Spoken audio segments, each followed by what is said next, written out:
Today, we are unpacking one of the most fascinating and frankly complex geopolitical mysteries unfolding in the world right now. Okay, picture this. It's March 2nd, 2026. The head of the U.S. Southern Command, General Francis Donovan, flies into Quito for a face-to-face meeting with Ecuador's president. Fast forward just 24 hours, and the night sky is literally filled with helicopters. U.S. Special Forces have launched ground operations right inside Ecuador, raiding drug facilities run by designated terrorist organizations. And folks, this wasn't just some one-off covert mission either. It was the kickoff of a massive campaign, quickly followed by the FBI setting up their very first office in the country. But to really grasp why this is so mind-blowing, we have to look at the massive contradiction at the heart of the whole thing. Because the paradox here is just staggering. Back in 1999, the United States opened a military base in Monte, Ecuador, and they were flying hundreds of counter-narcotics missions out of there. But by 2009, then-President Rafael Correa rode this huge wave of anti-American sentiment and completely expelled the U.S. bases.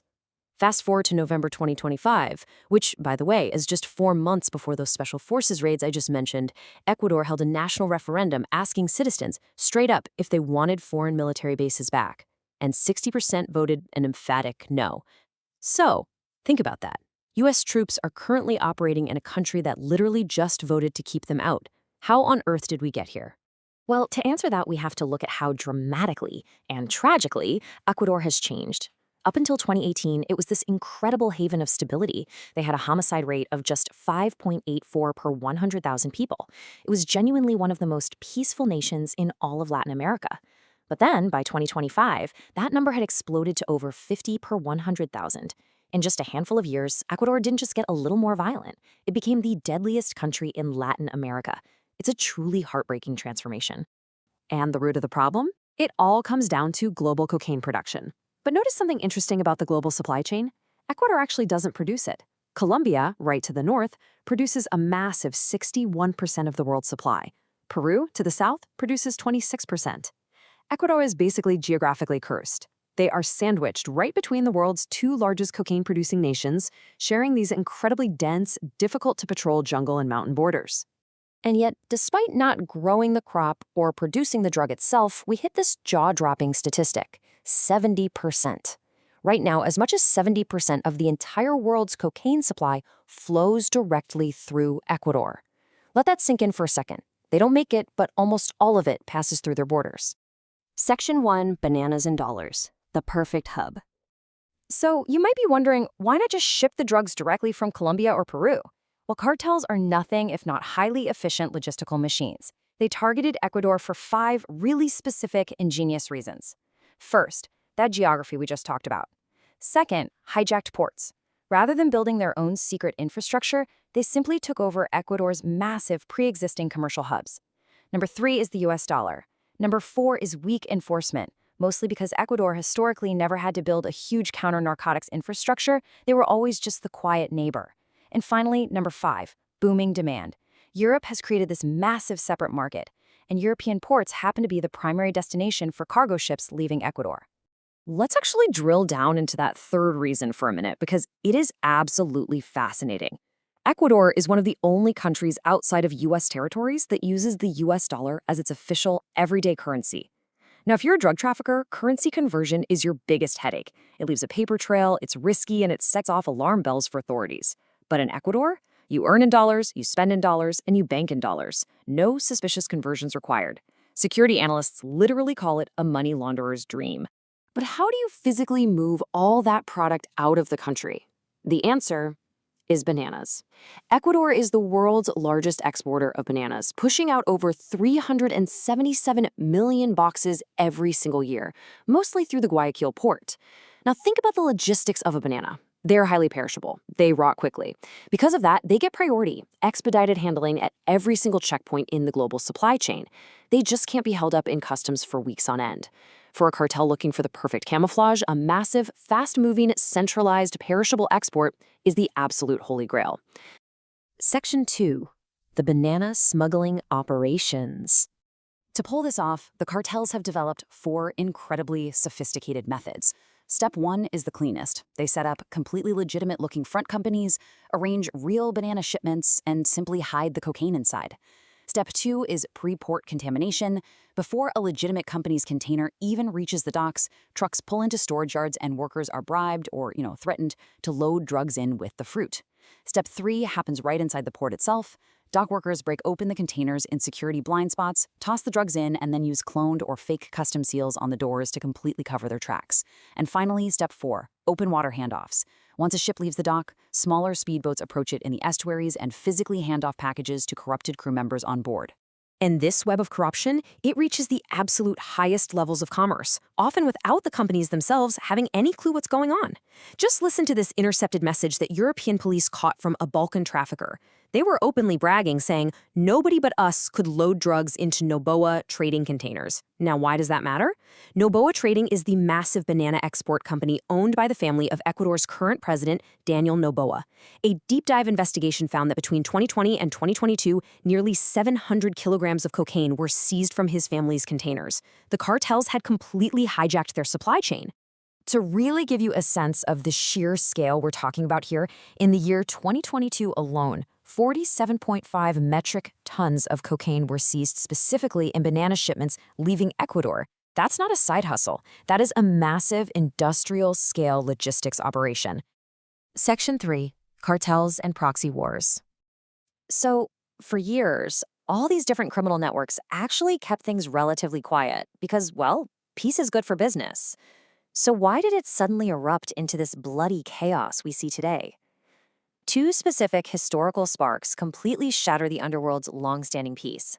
The first was the 2016 FARC peace accords in Colombia, and the second was the assassination of a key local gang leader who went by the name Rasquiña. The first spark is a deeply tragic historical irony. See, the FARC essentially acted as the de facto government in rural Colombia for decades.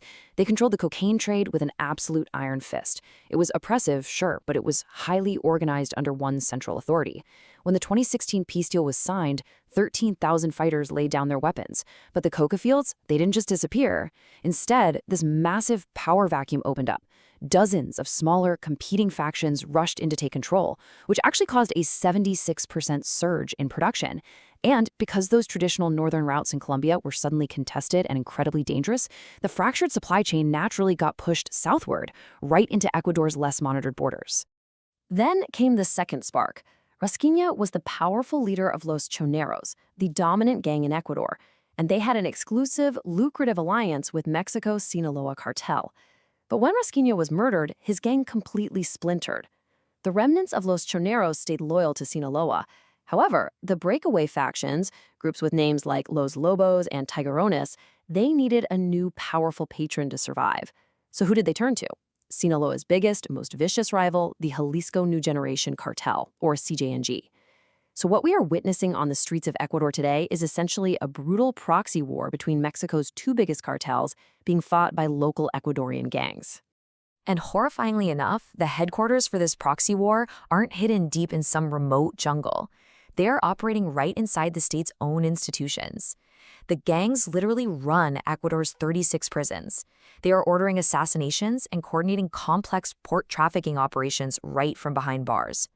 Between 2021 and 2023, at least 459 inmates died in 14 massive prison massacres. That includes 119 people killed in a single horrific event in September 2021.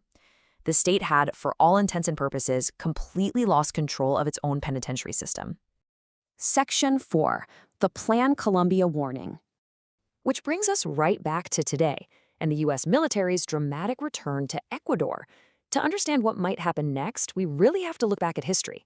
The setup in Ecuador right now is almost a carbon copy of Colombia back in 1999.